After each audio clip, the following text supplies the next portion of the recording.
Seasoned with Grace Unboxed presents Tune Up Tuesdays. This live weekly event is here to provide you and your family with tools for stronger family relationships. And now, here are your hosts, Doctors Robert and Denise Davis.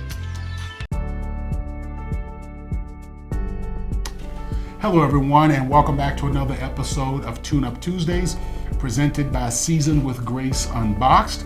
We hope that you are ready for today's subject. We're going to explore part 3 of remaining silent.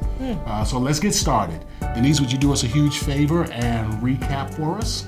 Absolutely. Murray Bowens, Family Therapy and Clinical Practice, page 436 says, when any key member of a family can accurately observe what is going on in their family as well as the part they play in it, when they can control their own emotional reactions, when they can avoid counterattacking when they're provoked, and when they can maintain an active relationship with the other key members of their family without withdrawing, emotionally checking out, or becoming silent, the entire system will change in a series of predictable steps.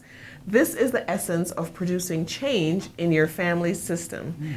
This is the method of coaching one person through the predictable functioning of their family system and supervising their efforts to modify their own functioning in all other relationships.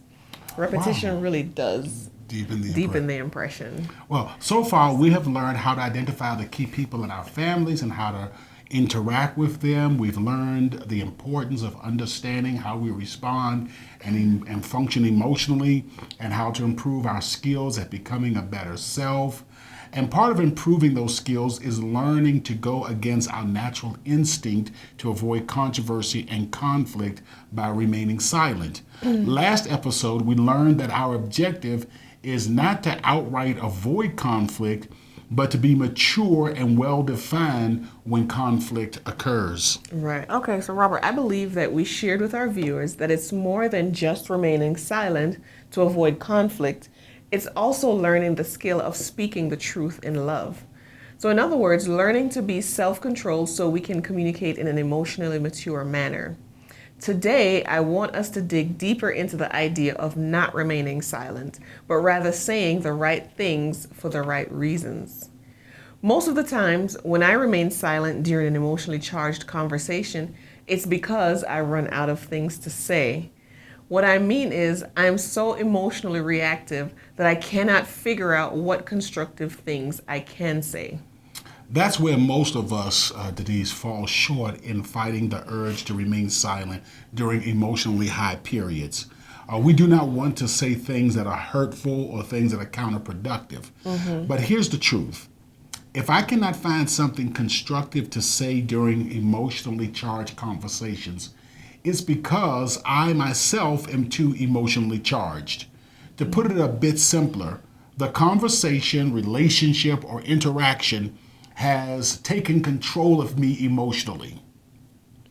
In other words, even in my silence, I am responding based on how the relationship dictates rather than based on my set of guiding principles. Okay. So I'm still allowing the relationship to have control of me, and the way that it's controlled me is I don't know what to say. It is the relationship or the dynamics have paralyzed me to not be able to say anything, because I don't want to say anything that's going to be hurtful, that's going to be argumentative, or that's going to be counterproductive. So I'm paralyzed. I'm still being controlled by the relationship dynamics. Well, Robert, one of the concepts that we have been practicing and emphasizing over and over in our Tune Up Tuesday is practice makes perfect. We need to practice speaking out of our core values. So another way of saying this is we need to practice speaking from a set of guided principles. Denise, I did a webinar today called Home and Work-Life Merger. Yes. In this webinar, I coached participants through the process of developing guiding principles. And I just want to say to those who are tuned in right now, if you are interested in seeing this webinar, I want you to visit our website. It's www.swg-unbox.org, or you can go right here to this website that's right here and go to the Contact Us page and request the link to the video. Just fill out the Contact Us page and we will send you a link to the video as well as many other powerful resources that we have developed, some of which we've been talking about here. And some of the resources that we're giving also will help you within your workplace to develop strong relationships among your workplace. And guess what, Denise? I just thought about this. Tomorrow, we're going to be kicking off a new thing. I have a good friend of mine. His name is Rafael Soriano. He is a business coach, graduate of Johns Hopkins University. And he and I tomorrow are going to begin a series called Workplace Wednesdays. And so you definitely want to go to our website and learn more about that, Workplace Wednesdays.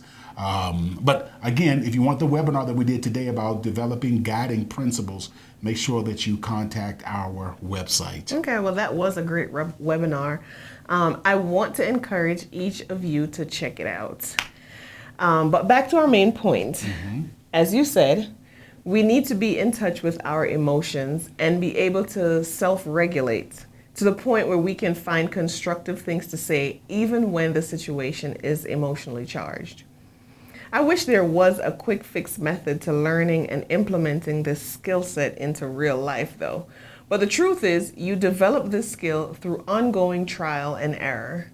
The first and most important thing is that you're willing to do 4 things. Oh, 4, okay. 4 things. First, make a decision today that you'll put forth the effort to speak constructively during tense situations. Secondly, actually participate, actually practice it the next opportunity you get. And you'll get opportunities, you've got to do it. And third, acknowledge when you fail. Acknowledge to yourself as well as to the other person. And lastly, don't allow failure to cause you to withdraw or revert back.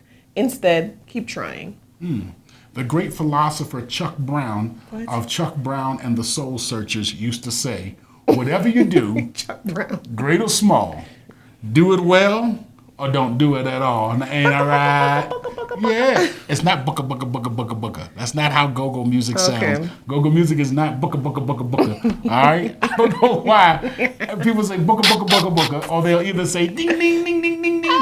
That's not how go-go music sounds. And Chuck Brown, who is the godfather, the king of go-go. And a philosopher. And a deep philosopher. In go-go. Yes. Okay. I mean, he puts Plato to shame.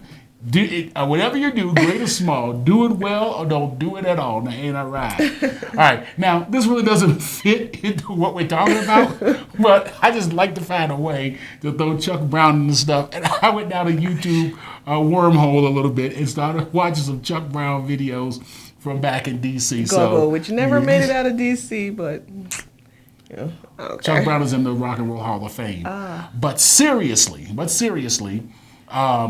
Denise, what I hear you saying is good, better, best. Now, let me quote someone that you might respect. How about if I My close? great Aunt Vi. Oh, she used to say that? Yes. Good, better, best. Never rest. Never let it rest until your good becomes better and your better becomes best. Straight back while you say it.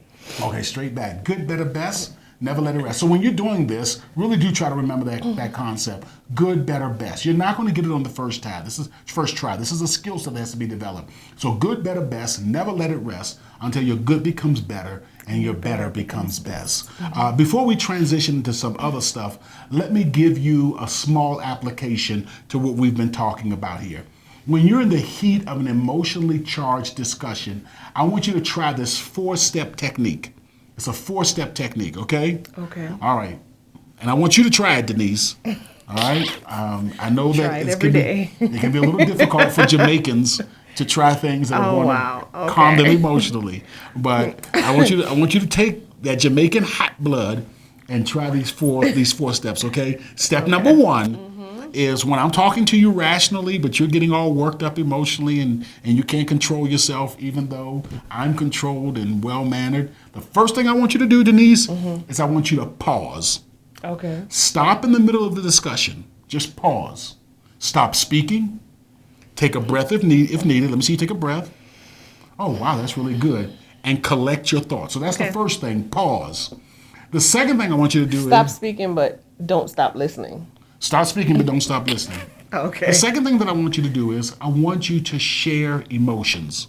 In other words, tell the other person and it wouldn't be me because I don't create Right. emotionally hostile environments. I want you to tell the other person the emotion you're experiencing. This is where the I feel statements come in play. I feel this way, I feel anxious, I feel annoyed, I feel angry, or whatever it may be. So the second thing is to share whatever emotion you're feeling. So you pause, take your breath, share the emotion, and then I want you to wait. After you share the emotion, this is the hard part, and that is to wait. After you share your feelings, I want you to wait a moment for the other person to respond. Okay? So you're going to wait for the other person to respond. Now, you don't have to work with this with me because I never put you in a situation where there are emotionally charged conversations. Right. Yes. Sure. Yes. You're married to perfection, so why would Hello. that happen? Yes. But then I want you to wait for a moment for the other person to respond. Remember, this is probably new for them as well. So give them a moment to process and to respond. And the last thing is, I want you to share your beliefs. Share beliefs. That's number 4. Share what you believe about the situation, not about the person. All right? So, when that Jamaican hot blood starts running through your veins, don't share what you feel about what you believe about the person, how you believe them to be a jerk, or how you believe them to be this, that, and the other. But share your beliefs about the situation. And there's a reason for this. There is a reason for this. And the reason is the other person may try to make the discussion about your feelings. Because remember, you just shared your feelings. Right. They may try to make it about your feelings. They may try to redirect. And they may even attempt to invalidate your feelings. Right. So get ready for that. They may try to invalidate your feelings. Don't get distracted or sidetracked or caught up into the emotional reactivity that is happening. Just simply refocus the discussion back to the original issue and your thoughts or beliefs on that issue. And when you can get to this place where you can do this with a certain amount of consistency, this is really getting to a place of emotional maturity. You told us the last time that we met that emotional maturity is where you do not allow others to control your emotions. That's one aspect of emotional maturity. Yeah, I've been thinking about that quite a bit. Like, what is emotional immaturity? We have to have some type of definition that we're always going back to. And one of the things I thought about with tying all this up is being able to accurately observe your behavior and your own emotions, and being able to adjust and course correct from that. Well, that's beautiful. Yes. Has anyone ever come up with that definition? Yes, that's actually one of the first things that we read. Yes, but it didn't say explicitly that is because of an emotional maturity. When anyone can accurately observe what's going on in the family, as well as the part that they play in it. Okay. Well, yes, it has been said multiple times, and that's okay. It means that you've internalized it so much that it's no longer someone else's thoughts, but it's actually your thoughts on the situation. Yep. I love that. But again, this is something new for you. It has a course correct part, but okay. All right. So this is new for you. This is new for them. This is new for all of us.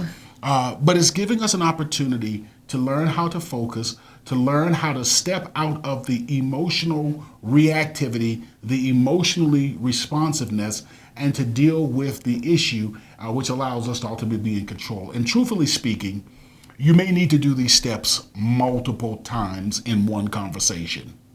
Not only that, you may fail at your attempts. But here's the good news. Practice makes perfect. Correct. I don't want you to think that as soon as you try it, it's going to just work like a charm. No, but you got to try it. You know what? The person that never even tries will fail consistently every single time.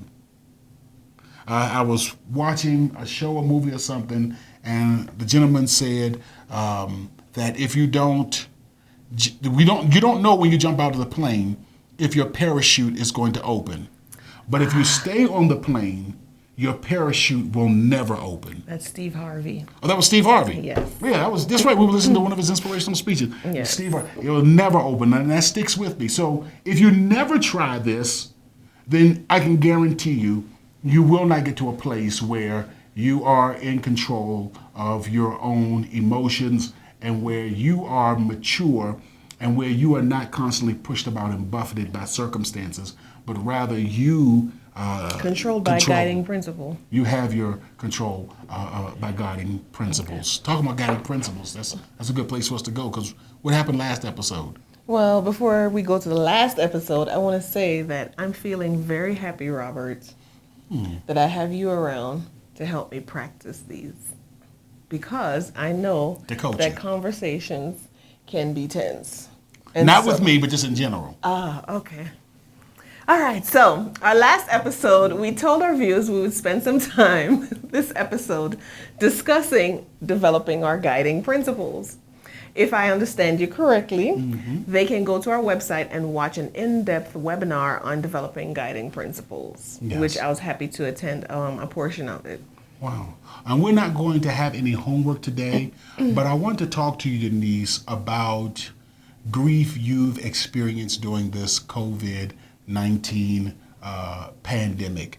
There's been a lot that's been going on, and several of your friends and our friends have contracted the COVID virus, been hospitalized, and there's been some difference. I want to talk to you about it, and I want you to talk to our viewers. Just kind of process that a little bit. Tell us what's going on. I put my feelings out there? But yeah, we've had quite a bit of friends that have been affected in one way or the other, whether it's family members or they themselves have contracted COVID-19. We currently have one friend who's in the hospital right now. He's on a ventilator, and they're considering whether or not he should continue.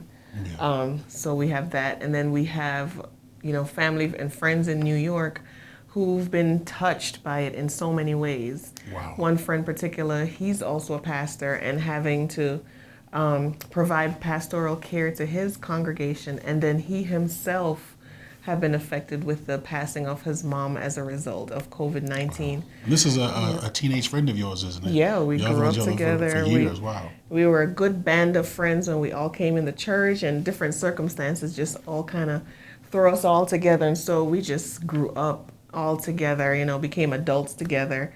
We've seen each other through different phases of life, and my heart just really go out to him and his family, his sisters, his brother, his father, who is not in the country right now, and just, this is a very difficult time for them. And so just keep them in prayer, keep them in your thoughts. And we just know we don't grieve as people with no hope. Amen. We have a hope. We do have a hope. And have a hope. That is encouraging. And a lot of people are experiencing grief. I talked to our friend today, and one of the things they try to do here at the hospital in Denver is individuals have donated iPads so that family members can stay in touch with each other. Can you imagine that you're dealing with this new and uncertain virus, and then you're not allowed to interact with any of your family members? Right. And then on the flip side, if you're the family member and your loved one is in the hospital and you cannot visit them, you cannot interact with them, thank God for technology. That does not replace touching someone, holding someone's hand, but it is nice to at least have some way to see your loved one. So we want to remember those individuals who are sick, those who have lost loved ones. Denise, I want to really say thank you so much for being willing to share today. I really love and I really appreciate you. Listen, everyone, I want to encourage you to stay safe during this difficult time. Try to follow local and federal directives. Wash your hands, disinfect your surroundings, use the mask, use hand sanitizers, use proper sanitary practices, and if you feel sick, seek professional medical help. Yes. Thank you for joining us this week. Please stay tuned for a short video announcing an exciting free webinar by Seasoned with Grace Unboxed. Yes, and we're going to make sure that you have the information about that free webinar that was done and how you can get a link to it.